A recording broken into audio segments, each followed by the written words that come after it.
Just setting everything up.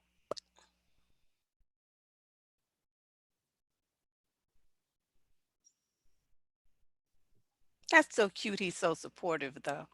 He is. Okay, there you are. We're on camera.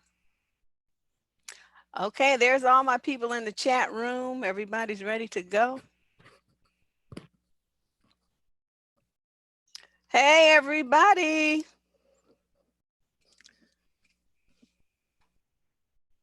Let me make sure my mic is not okay. All right, here we go. Welcome, everybody, to day 3 of May Dayz, our 5 live streams in a row here on the Debsterism Channel. With me today is Dr. LaQuinta Erinna. She is the owner of Thrive Behavioral Health out in New Jersey, correct? Correct. And she's going to be here today to kind of to assist you in a topic that's been really requested that we address here, and that is the impact of childhood sexual abuse on young women and and children, and what you can do to move past it, because there seems to be a lot of you who are really struggling with getting your life on track and keeping it on track, and boundaries and feeling good about yourself, and lots of other things where you need some healing. So I thought that it would be better for me to bring in a professional who does that for a living to help you out. So doctor, how about you introduce yourself to everyone and tell them a little bit about your practice? Okay, well, thank you so much for having me on today. My name is Dr. LaQuinta Erinna. As mentioned before, I am the owner of Thrive Behavioral Health in Willingboro, New Jersey. I am a doctor of behavioral health and a licensed clinical social worker. So, in my private practice, I work with a variety of different clients, but particularly women. I work with a lot of women who have experienced childhood and childhood sexual trauma, other traumas, mental illness. And I just help them move past that and to live a healthier life. And so I'm just here to answer any of your questions, provide any insight on um, childhood sexual abuse, and also to show you how that shows up in your relationships as an adult, which I think is Yeah. very important. That is key. Let's first start by defining, when we say, quote, sexual abuse, what does that cover? Because I think a lot of people are under the misconception that that only includes actual, penetration type things. So I know this may be triggering for some people. Let me put a warning out there for you guys. If you have to click off today, I totally get it, but there are people here who really want to hear this. So, yeah, but I think it's important to kind of to let people know exactly what's under that umbrella. Right. So, good point. So, childhood sexual abuse does not only include penetration, that could be touch, it could be fondling, it could be a whole host of different things. And so, the prevalence of childhood sexual abuse is a lot more than what people think. So, 1 in 10 children are abused by the age of 18. Like, so think about that, 1 in 10. So, if you have a room of 100 children, by the age of 18, 1 in 10 of those, so 10 of those have been abused by someone. Touch, fondled, penetrated, even inappropriate exposure to like sexual things in nature, things that a young child shouldn't have any business knowing about. And what we see is that those are some of the signs you can look out for. So if an 8-year-old knows something that a 20-year-old knows about sexual identity, sexual um, positions, like any of these things can be indications that someone may have been abused. 1 in 2 girls I'm sorry, 1 in 7 girls and 1 in 25 boys have been assaulted by the time they're age 18. So it's not only our girls, which we see it more in girls, but also our young boys as well. You know, I have a survey up on my blog. As I think the last statistics I was reading, I don't know, I don't even remember what it was, but there was something about four. Was it 1 and 4, 2, 4? I think you just said, well, anyway, something was Mhm. four. But what shocked me so much was, since this was a anonymous survey and it's still running, it's been up there for probably about 7 or 8 years. It's about 80,000 people who have responded by now. And what they say repeatedly is, I've never told anybody this until now. So even though we have those statistics, which are bad enough, I think it's 2 or 3 times that many. And the people just never say anything, or they say something when they're really, more mature and older, and it so their experiences are not even in those numbers. Do you agree? Do you find that a lot in your practice? Yes, absolutely. A lot of times, what we see is people kind of block it out. That's a defense mechanism for them. So, like if you've been abused, a part of you may not want to remember that painful event. So, as a child, like I see sometimes in therapy, someone will show up and they're coming for depression or anxiety, something completely unrelated.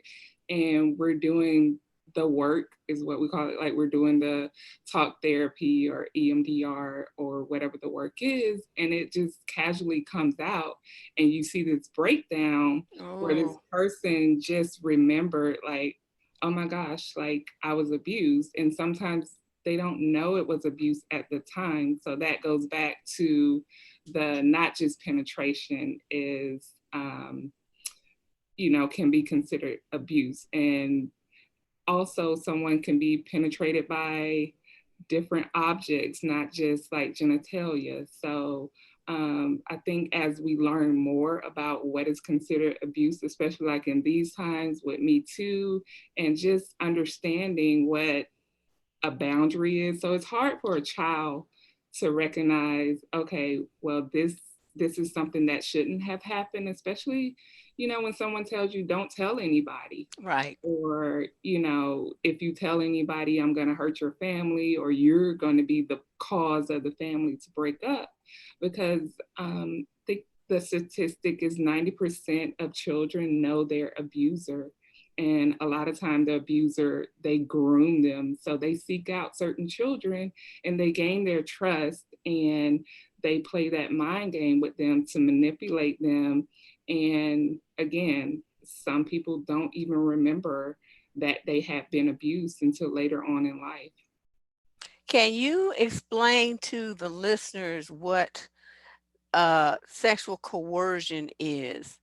Because that, I think, also has a lot to do with it. And I think people think that, there has to be violence involved, or there has to be threats of violence involved, that is, quite egregious. And I don't think they really understand that someone, especially a child, can be coerced into doing things that they don't want to do from this kind of pressure. Absolutely. I think that's a great point to mention when we talked about grooming. So, a lot of times the abuser, they groom these children, they gain their trust, often gaining the trust of family and friends. You know, they're coming to them as a trusted adult, or, you know, could be another adolescent who's older and they're meeting some unmet need. So if you're not getting love or attention from like your family, or you feel neglected in some way, this person is coming to you and they're providing that, hey, I can show you, some attention, if you let me touch you here. So that grooming, making those boundaries very blurry, so that Mm, a lot of times kids, they don't have the mental capacity to make a logical choice or decision to know that what's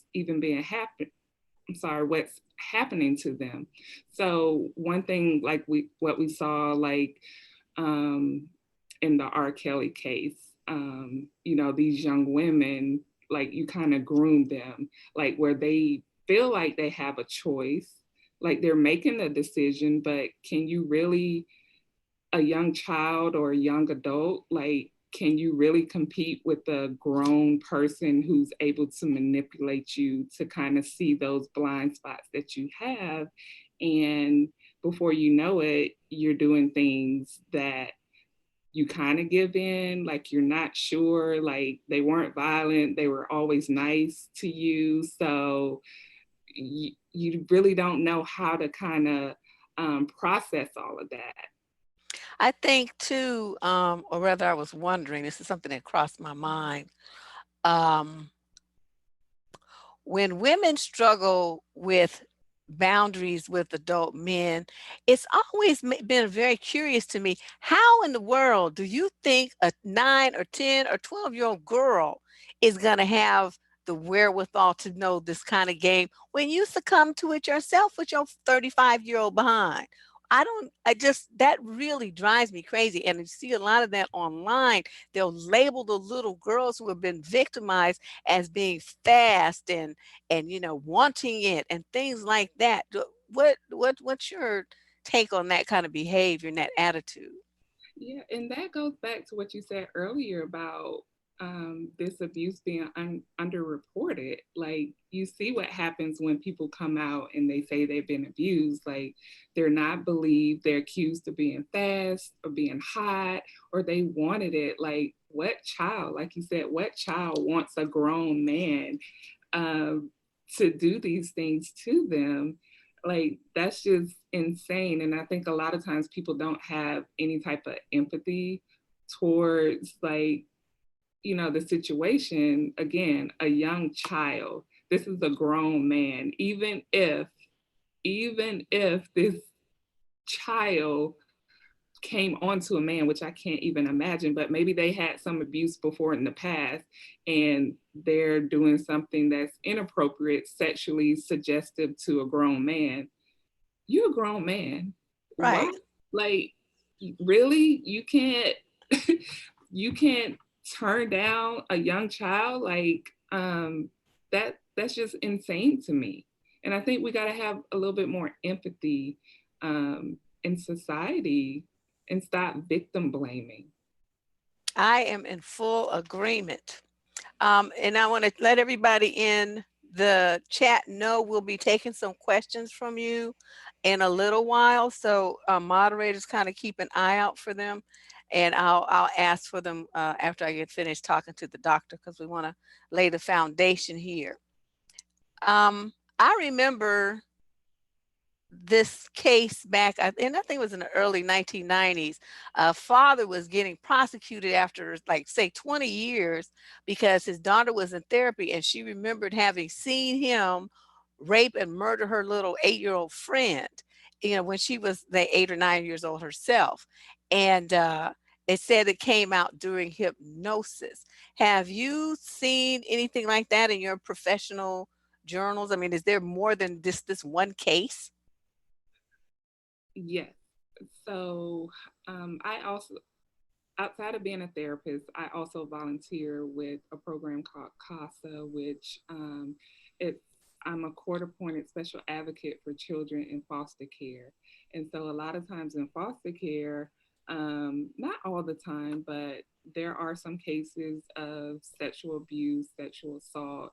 The children are taken from the parents. And as an advocate, my job is to go to court and present to the judge what is in the best interest of the child. And so sometimes you go through these cases that have been going on for years, and I'm talking about stacks and stacks, like old phone book size stacks of like case notes. And some of the stuff you read is just so sickening. Like, literally, like in my practice, I don't think I've heard, because I don't typically work with a lot of children. So, you know, I'm getting them as adults in my Right. practice. But like on the volunteer side, I'm reading this and it's horrific. Some of the things you hear, but like in my practice, I do what's called one therapy that we do is EMDR, which is eye movement desensitization reprocessing.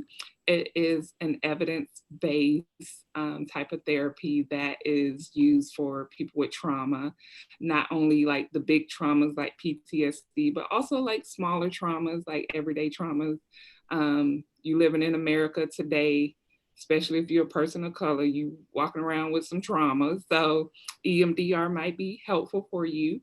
But in the processing, what we find is a lot of times like people, they do remember these things because what happens is like, you know, like your emotional brain is like in the back.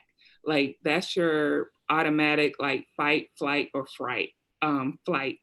And so when you're reacting on emotions, you're not even really thinking. And then the logical brain, like in the front, the prefrontal cortex, you know, that doesn't develop until you're like 25. So it's like a wall blocking the two from communicating. So, like, you have all this unprocessed trauma that you kind of bury alive. And so when we go in and we start doing the eye movement, so it's like bilateral eye movement. So someone going back and forth like this with your hands, the crossing of the eyes, it does something, I don't know all the technical stuff, where your brain can kind of communicate. And a lot of times some of that stuff comes up and they Oh start boy. remembering that. And then later what happens is they kind of start having dreams about it. Like they start getting back pieces of those memories. So I think that's similar to like the hypnosis, which you mentioned. So definitely it comes up. Well, this becomes really an issue, I think, for parents. I remember, I have to tell you this story. Mhm. This was some years ago. My daughter, she's in her 20s now. She was about 7, 8 years old. And I went to this networking breakfast. And I met this guy. I mean, he seemed sensible while I was there. I mean, you know what I mean? So we exchanged cards and I was talking on the phone with him that evening. And it was just regular conversation. And he sounded kind of tired and draggy until well, he heard my daughter's voice in the background. Girl, he perked all up. He was all perky and at attention.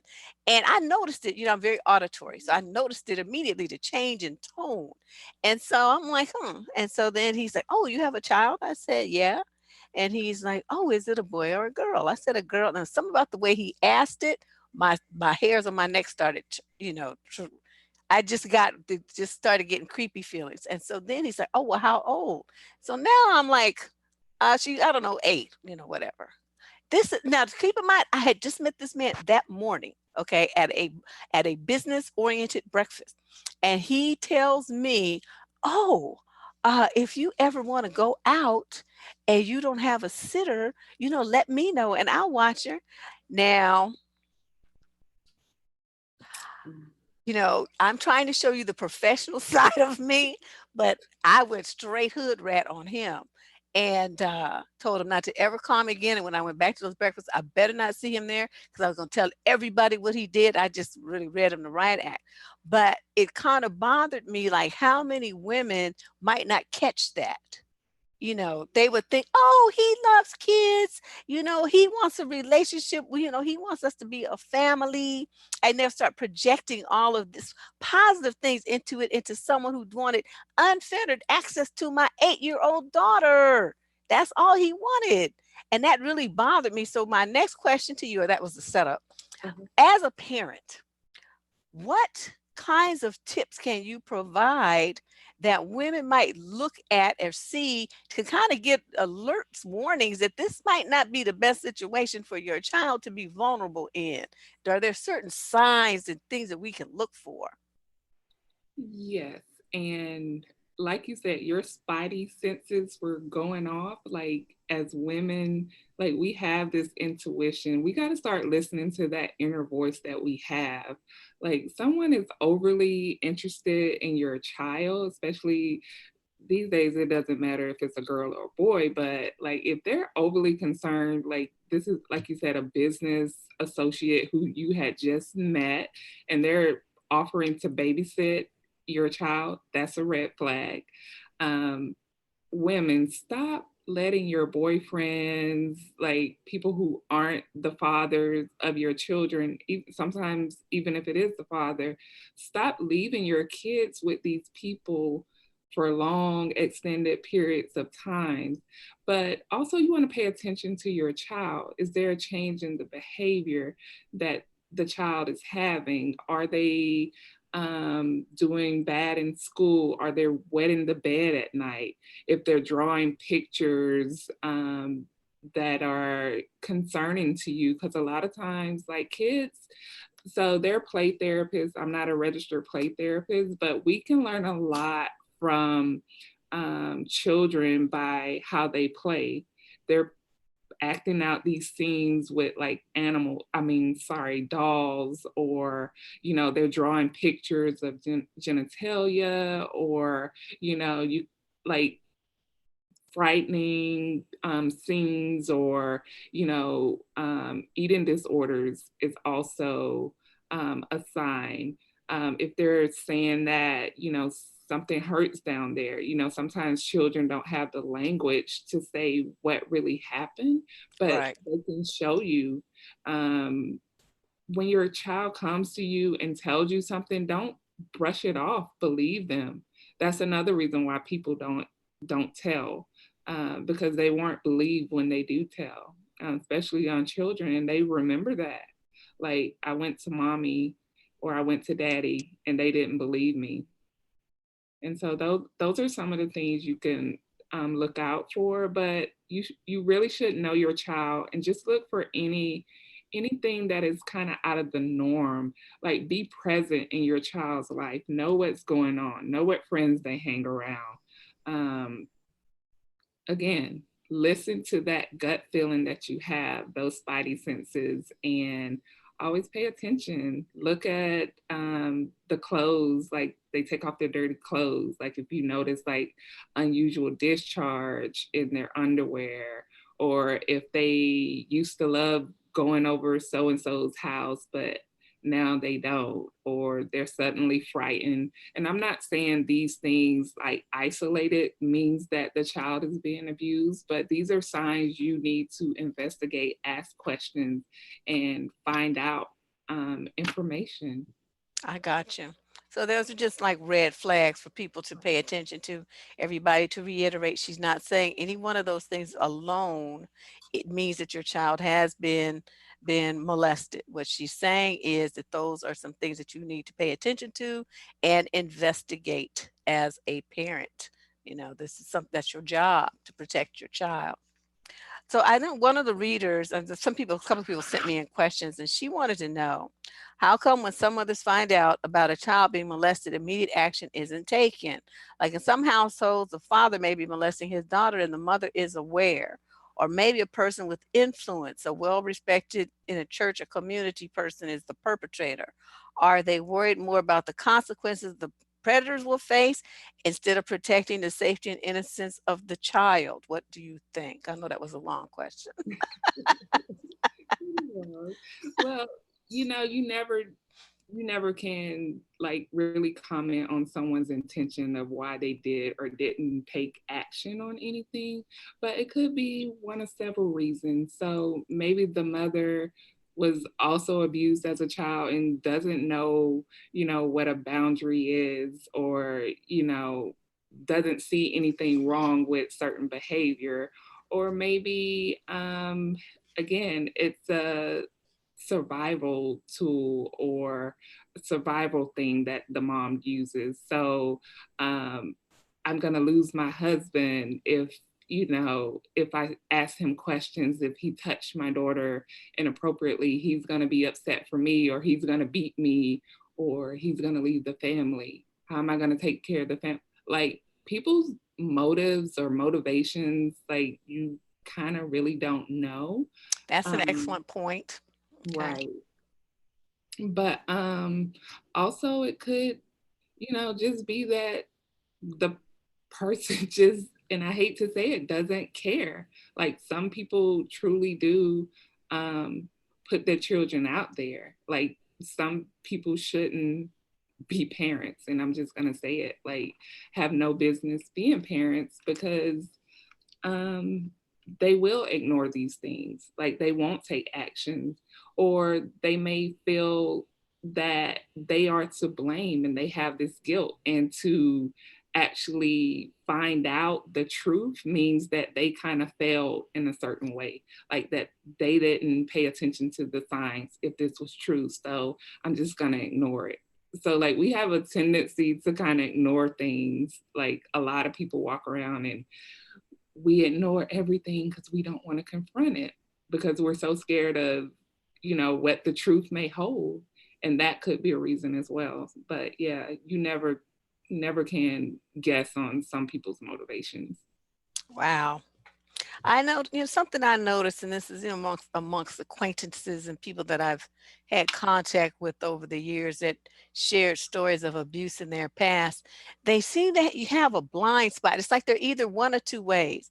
Either they're like hyper vigilant and suspicious of everybody and everything, and they don't let their kids out of their sight, or there's some obvious red flags, some warning things going on, and they don't even see it. They put their kids, and not intentionally, but they put their children in situations, and you're sitting there like, well, that's kind of, are you sure that makes sense and you should do that? And they're like, what? They just don't see it.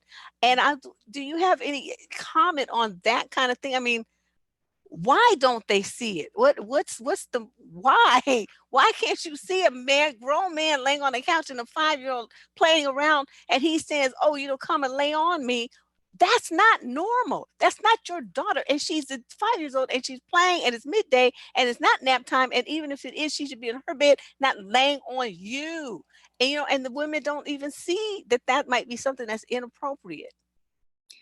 Again, like there's so many reasons, but I think sometimes, again, going back to, not wanting to mess up what they have going on. Like if I make a big deal about this, they're going to leave me, or it's going to start a big fight or an argument, or, this how we were in my household. We were real laid back and relaxed, and nobody ever touched me like that. So I can imagine this person would do this to my daughter. So sometimes, like, we're just too relaxed. Like, we kind of put our faith that people have good intentions, and there are a lot of creepy people out here. And just because you may not do that or it didn't happen to you doesn't mean that, this crazy pedophile or perverted person wouldn't do that to your child. So again, it is important to pay attention, be mindful, and we need to stop telling our young kids to, oh, go give so and so a hug. Like, we teach our kids to not have control of their bodies. Like, if your child doesn't want to go hug somebody, don't make them. Like, we try to, oh, go give auntie so and so a kiss or a hug. If the child says no, okay, like she doesn't want to hug you, or he Right. doesn't want to hug you right now. Like, we need to stop making everything okay and not giving that child a voice to say no, because what that does is tells that child that if an adult tells me to do something, I have to say yes, or I can't say no. Psh, I would always ask my daughter, do you want, even with me, do you want to give mommy a hug? No. Okay. Sounds like my 3-year old. Yeah, that's the age, girl. You could hear it in my tone. That 2 and 3, they don't want to do nothing you want them to do. You want to eat lunch? No, as they're reaching for the food. That's so cute. I love that age though. So let's talk about now, let's delve into the mental health aspect. So a woman has, experienced these things, and now she's in the over 18 group. So now she's an adult. Mhm. What kinds of how does those having experienced those things, what kind of impact does it have on her, as in her view of herself and in her relationships with the opposite sex usually? Because that's, I mean, I respect everybody with their, gay and whatever, but on this show I deal primarily with, heterosexual relationships. Just I put that in there before people be, you know all upset. Yeah, these days you always got to have a disclaimer. But you know, adult women like who have been abused as children are 2 times more likely to experience like mental health issues such as like depression, 2 times as likely to experience more serious mental health concerns as well as substance abuse. And these things Mm. again show up in our relationship. So if you're walking around with depression, don't know where it came from, or you have substance abuse, I'm not going to say issues, but you have a problem with substance abuse or substance use disorders, like that definitely affects the way that you show up in your relationships and the way you deal with people, the way you deal with relationships. Boundaries are a big thing. So, one of the things that I find is that women are often conflicted. They have a lot of times they have this anger that they don't really know what to do with. They don't know where it came from, or just doesn't know don't know how to process it. So if you're abused as a child, sexual abuse as a child, and no one ever believed you, say mom didn't believe you, and um, you feel like mom didn't protect you, so now you have trust issues because someone who was supposed to be this important figure in your life wasn't there to protect you.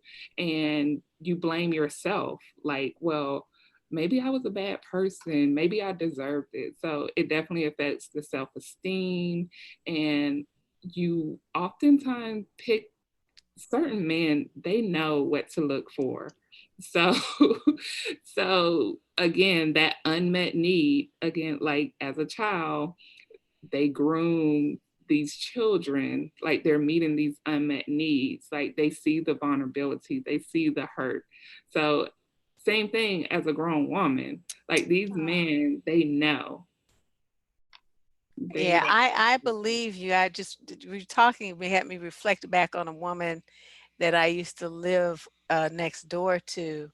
That I mean, she just had this whole her body posture and everything. You know, this rounded shoulder kind of body Mhm. posture, and very meek in her word choices when she would talk to men. And I remember us going out to a club one night, and I went away, I don't know, say to the bathroom or something, and I came back and some guy was sitting in my seat, and my immediate thing was to tell him, "Get your butt up, that's my seat." But I was watching how they interacted with each other, and she was just so happy he was paying attention to her and just running his game, talking about, "Yeah, I'll help you with your bills, and I'll help you with this and that." She just met this man while I was at the bathroom, and, so I'm looking at this chump, and he just I don't know, he just had this air about him of just deceit and manipulation and game, and she just could not see it. But he picked her out of all the women in the club. She was the only one who had that little hungry, needy look on her face, and he zeroed right in on her. I mean, just right in. It was unbelievable. Right. And these again, these men, they know what they're doing. Like again, that self-esteem is lowered when you've been abused as a child. Like you don't see the signs of manipulation. You don't know what healthy boundaries are.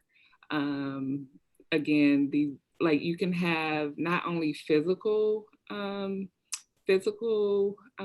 concerns related to being abused as a child. um, more often than not, women who have been abused as children are more likely to be obese, or more likely to have serious health conditions such as um, heart problems, diabetes, anxiety, depression. So all of that kind of plays into like how you are as a woman. So if you're walking around, let's say you're depressed, you're obese, and I'm not saying everyone is that way.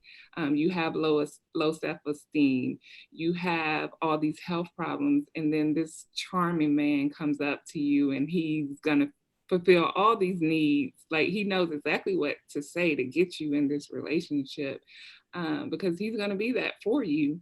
And so it just makes you that more likely to kind of be in a abusive relationship, not necessarily physically abusive, also that can be the case, but emotionally abusive. And it's just a cycle that keeps repeating, over and over. Wow. Well, let's see if I'm going to look over here and see if any of the ladies have a question. Um, you guys, well, I don't see, they're just talking amongst themselves. Okay, if you have a question, moderators, please catch it and just type it there. I'll ask for them and you can, let me know that we have a question for the doctor, okay? Because I don't want to just sit there staring at the screen and just ignore you like I have poor home training. Not at all. All right, now let's talk about this. What I look at the low self-esteem that's going on in this country amongst women, it seems like it's like if this were a disease, it would be an epidemic. What do you think is the cause of it? Or could this really be because of so much unreported childhood abuses? I think it's unreported, unresolved trauma in general. Again, like I said, if you're a person of color, you're in America, you walking around, you're triggered by different traumas like every day of your life, your existence. And quite frankly, like the Black woman, like is the most disrespected. And I just, you are right. Like the self esteem, and sometimes the self esteem, it doesn't show up as what you would think is low self esteem because, some people could be very vocal, very what you would call outgoing and just doing the most, what you may call it. But it really goes down to like in your core, like if you really value yourself or value, um, had some type of values about how other people viewed you, like would you really be doing some of the stuff you do, especially on social media.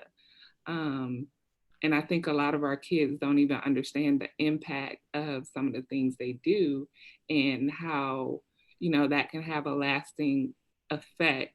And once it's out there in the universe, it's out there forever. Like it really is. And I work with you know, some younger adults, not necessarily children, but mainly women, and the self-esteem, um, is really like a huge issue for a lot of women.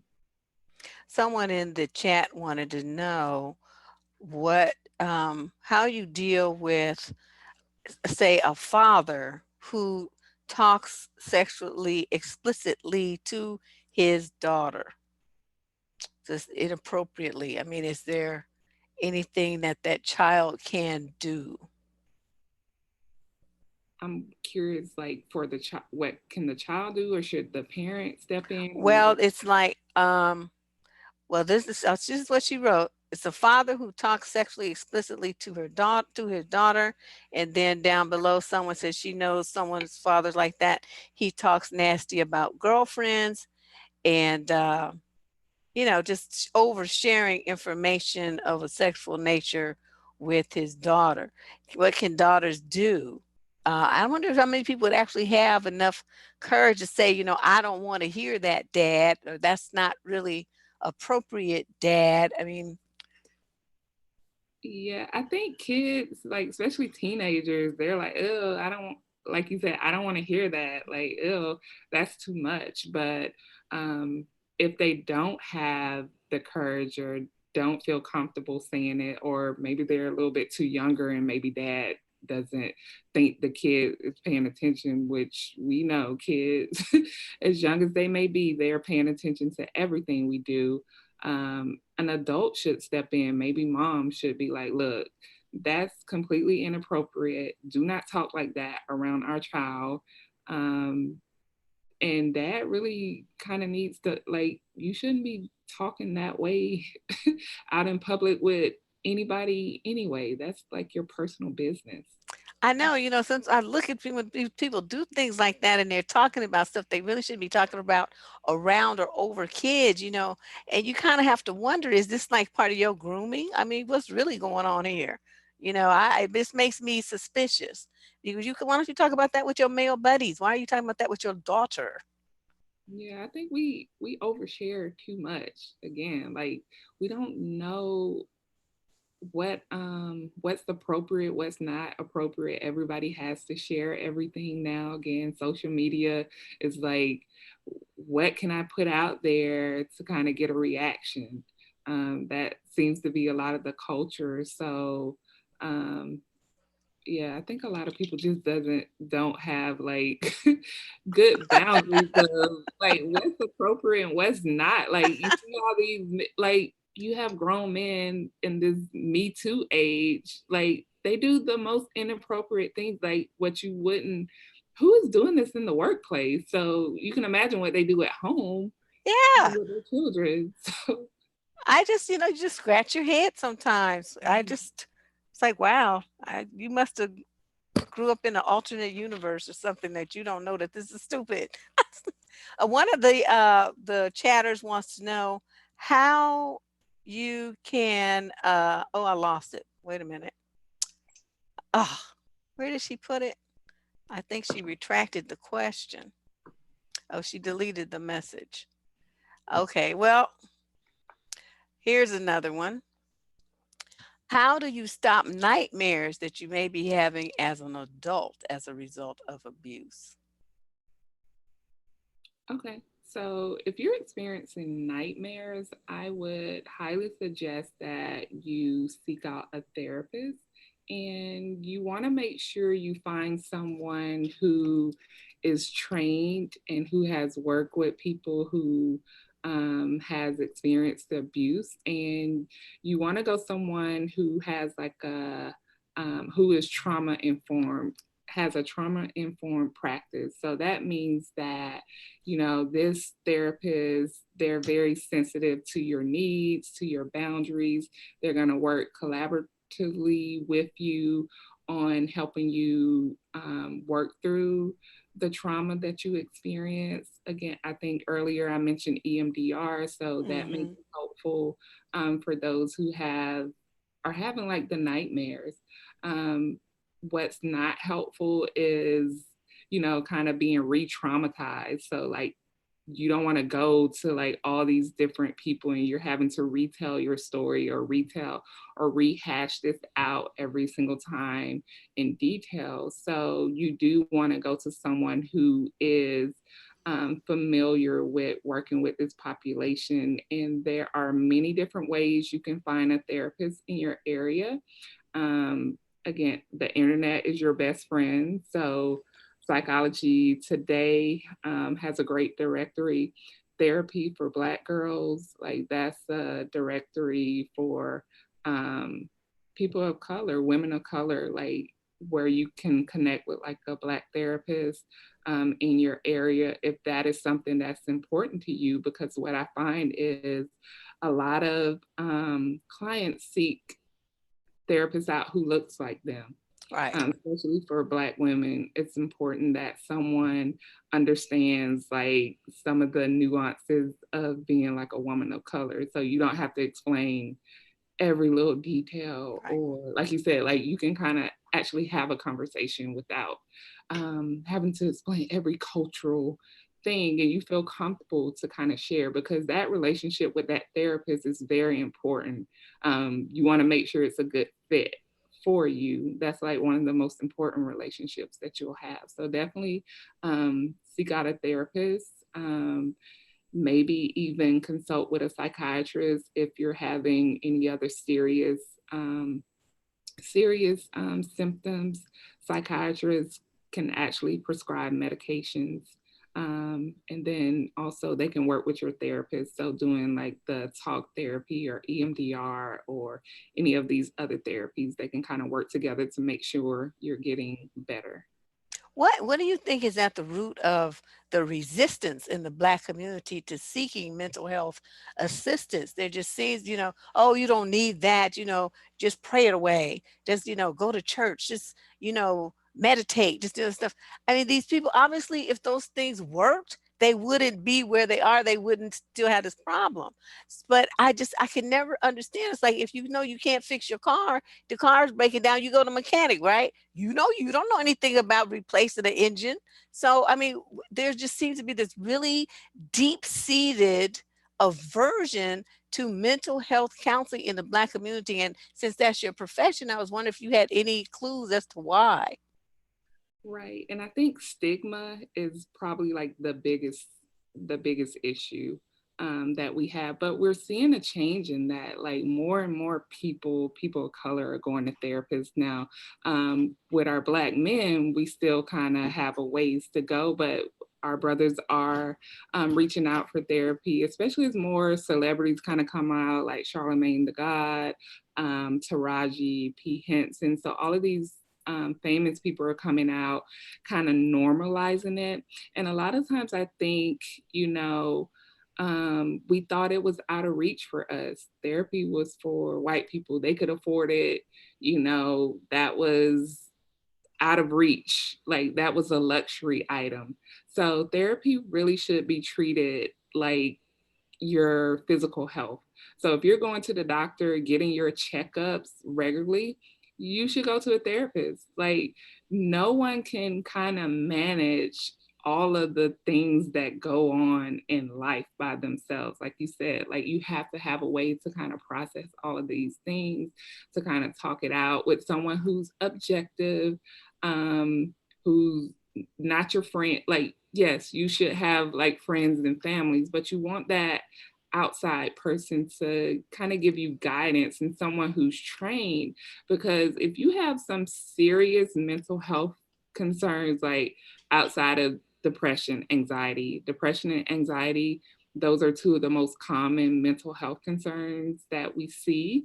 But some people have some real serious things that require medications, Right. um, and they should get help for it. I think in the church, it's maybe can be seen as like, well, you don't have faith in God, or, whatever, whomever you believe in, that God will fix it. If you go see a therapist, that's kind of turning your back on God or something. But you can find a therapist who is faith based. So you can, all these directories. So if that's important to you and you're a Christian, you want a Christian counselor, you can find someone who is a Christian counselor, and they can incorporate that within your therapy. Because when you show up to therapy, you show up as like your whole self, or you should. And so the things that are important for you should be incorporated in your therapy. So I do see a change in the positive direction for people of color coming to therapy. And I think just the awareness. So we're more aware about what's available to us. When everybody got Obamacare, like we had insurance, you can go to therapy, you can go to therapy, and you're not paying $200 an hour. You're paying your copay, which could be $20 or maybe even free. So there are a lot of different options. It's more accessible now. You have teletherapy, so you can do like we're doing now, like video or phone. So it's just, I think therapy is kind of like the new thing. So Something that comes up frequently, doctor, is when women write my advice column, something I've noticed is they, the guys that they're dating will either ask them, have you ever been abused? Or the women will volunteer it, and it somehow causes problems.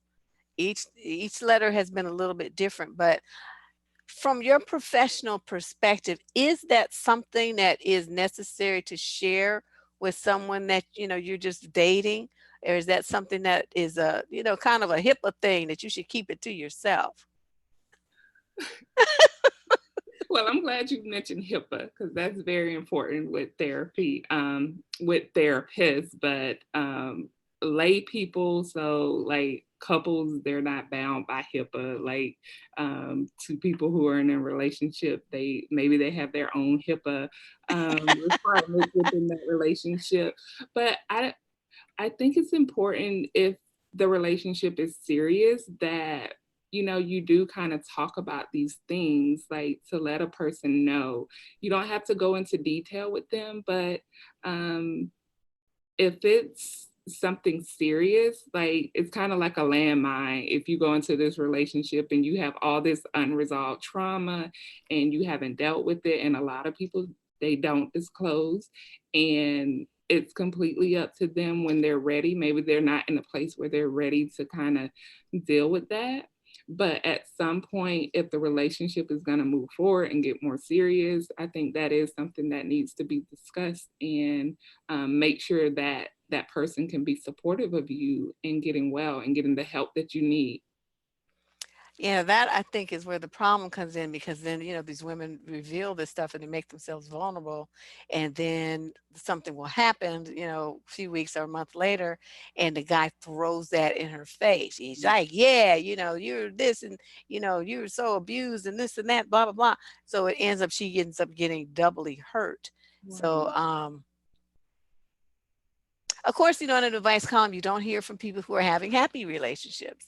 So it's like, we have to kind of throw that in there too. But I just, that's always bothered me. And so I was kind of wondering, how you, would feel about it and advise women to what to think about before they reveal those kinds of things. Absolutely. So, first of all, if you're in a relationship with someone, like you said, you're not going to talk about all the happy things, but someone's going to use your most vulnerable moment, the thing that hurts you the most, and throws it up in your face in the time of an argument or something. Like, is that really someone you really want to be with? Like, you want to be with someone who is going to be supportive of you and not kind of you. That's like fighting dirty. Like that again. I get it. It can be re-traumatizing. Like you can feel hurt, and that's why I say when you get to a certain point. So you really should know your partner.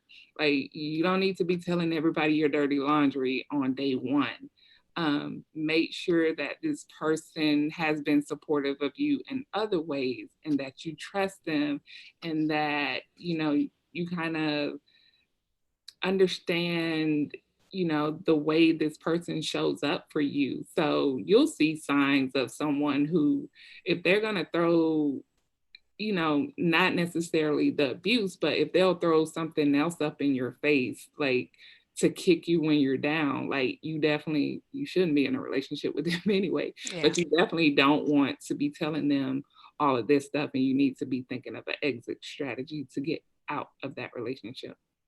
Oh, that's so diplomatic. Did you guys pick that up? She said an exit strategy. Sometimes you just can't leave. I love it. Well, let's talk about when, as the ladies, they've been listening to you speak and, kind of digging into their heads and hearts. And now they decide, well, I do have some of these issues. I think I probably should start, buck up my courage and start getting ready to deal with this stuff so I can have the life that I really deserve to have. What steps should they take to get on the healing path? Right. And so again, seeking excuse me, seeking therapy is very important in these instances. If you are in a committed relationship or marriage, like this is something you need to talk to your partner about, like when you feel like it's safe to talk about, because as you go through therapy and you start going through the process of reliving this trauma or dealing with it, stuff is going to come up, and it's not going to be an easy road. And so you're on your path to healing, and you got this other person in this relationship, and they're happy with the way things have been going because maybe it suits their needs to have like a woman who has lower self-esteem, or who is kind of not outspoken in the relationship. But as you're like working on your stuff and getting better and you're starting to find your voice, it can cause unintended consequences in your relationship. So you do want to have that discussion. You do want to kind of think about, okay, is this really what I want? Am I ready? And if you're not ready, that's okay. Like, forgive yourself, first of all. Like, I think that's one of the things that people have a hard time doing is forgiving themselves. Um, like I mentioned before, children will blame themselves for the abuse and they carry that blame throughout adulthood. And so they begin to believe, well, I'm not worthy, or I deserve somehow to be treated the way I'm being treated because I'm guilty of XYZ. So forgiving yourself, you got to do the inner work, find that love within yourself. Truly sitting with yourself, dealing with all of your stuff, your baggage, however you need to do it, like find an outlet. It's okay to be angry. Sometimes we feel like anger is a bad thing. It's a natural kind of response, but channel that into something else. Get angry, but get over it. Like, don't, you have to shift from being a victim to being a survivor. Oh, So stop the, oh, this happened to me, or I, you know, this happened, this person violated me by doing this. I survived this. Like, I am stronger because of this. I am on a path to healing. So you got to take that power back because it's all about safety and the powerlessness of it all. So making sure you're safe emotionally, um, making sure you kind of shift that power structure from, again, being a victim to being a survivor. might part of that involve cutting off parents if you were in a toxic household? Absolutely. So, and that's one of the hardest things people struggle with, setting those boundaries with parents or loved ones. Like, just because they birth you doesn't mean they have the right to show up in your life and wreak havoc. And we have a lot of people who kind of deal with it from some, they have this thought in their mind that they have an obligation to their parent to let the parent come and say and do whatever. If someone has wronged you and they can't acknowledge that, and they're not ready to deal with it, you have to protect your inner peace, your space, and don't be a participant in that drama, in that mess. So it's okay to say no. No is a complete sentence. Like, you don't have to explain it to everybody. You can say no and be fine with it. It may take a while for you to get there. Um, Determine who deserves an explanation and who doesn't. So you can say, Mom, no, like you did X, Y, Z, or you can just be like, no, and don't deal with it. Like, just, again, protect your inner peace. And, I think that's one of the hardest things that people actually do struggle with, setting those boundaries and, cutting people off if they're not serving, the better you. Right. Oh, this has been absolutely great. I just want you to know how much I appreciate it. And I forgot to tell you guys, this we'll put a link to her book. She contributed a chapter here in this book called "A Brand New Me: The Pursuit of Wholeness," and her chapter is called "Journey to Happily Ever After." And she shares her own journey with different relationships that were not quite as happy and wholesome as we might like, but in the end, she found her prince. Right. Thank you so much for having me. And it has been absolute honor to be here tonight. So thank you again. So let everyone know the name of your business and where you are located again, your website, where they can make contact with you and things like that. Right. So again, my name is Dr. LaQuinta Erinna. I am located in Willingboro, New Jersey, and I am the owner of Thrive Behavioral Health and Consulting LLC. You can find me at my website, www.laquistaerinna.com, Instagram at LaQuinta Erinna, Facebook at LaQuinta Erinna. So thank you guys so much. And I'll put some links to that in the show description just so you guys will just be able to click it and not have to type it in. So thank you so much. I just really appreciate this. Has been great. And I hope this answers a lot of the questions that the listeners have had over the past few months. I didn't feel comfortable dealing with this by myself. I wanted a professional to come in and do it. And you did a great job. I'm very happy, very pleased. Thank you so much. And if they have any more questions that you get afterwards, I'll be happy to answer them. So you can just let me know and I'll provide those answers to you. Will do. Okay, you go and have a good evening, and I'll talk to you Right soon. on. Bye Thank bye. you. Bye. All right. So that concludes the interview with our guest today on childhood abuse and the impact on the lives of women and how you can heal from that. You've given some very solid ideas and tips for how to move forward and get on the path to healing. Ladies, you've got to do this. I know it's hard, but we keep seeing, I mean, how many months have we been doing the, what the fuck Tuesday and seeing all the dysfunction and the low self-esteem and the lack of boundaries, women hurting themselves in relationships with men over and over and over again. And I think that that's the thing that bothers me the most, is that to see so many women, very obviously loving, caring people, wasting it on people that cannot return it to them.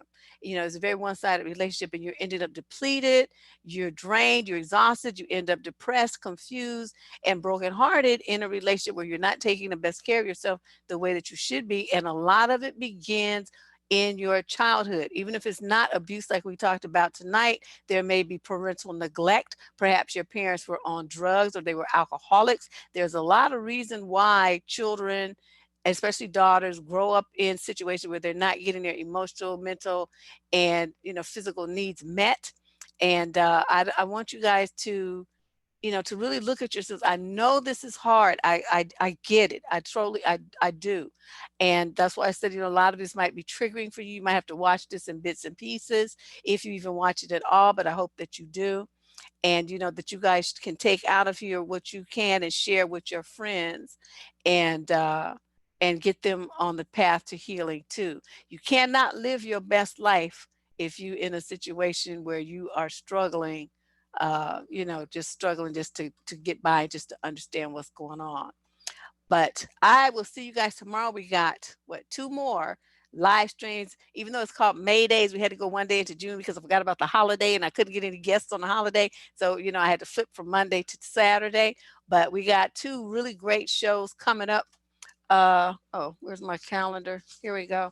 Tomorrow we're doing the dating in the age of transgender men and women, and how that's going to impact you if you're single, lesbian, gay, bi person, whatever. All these different choices and ideas about sexuality is really going to impact people. And then on Saturday, we close out May Dayz with Men Who Pay, the driving force behind the sex for profit industry. And some really great guests to come in and talk about their experiences with that and the impact on our society of men who involved in the sex industry, how it affects marriages, relationships, families, everybody. Okay. So that's it for today. Thank you very much. I thank my moderators for coming in and doing their thing. Thank you all the guests for, even though I know you may have struggled with this topic, we appreciate you trying to deal with it. And I will see you guys all here tomorrow at 5 p.m. Pacific time. It's 8 if you're on the East Coast. Okay. Talk to you later. Bye-bye.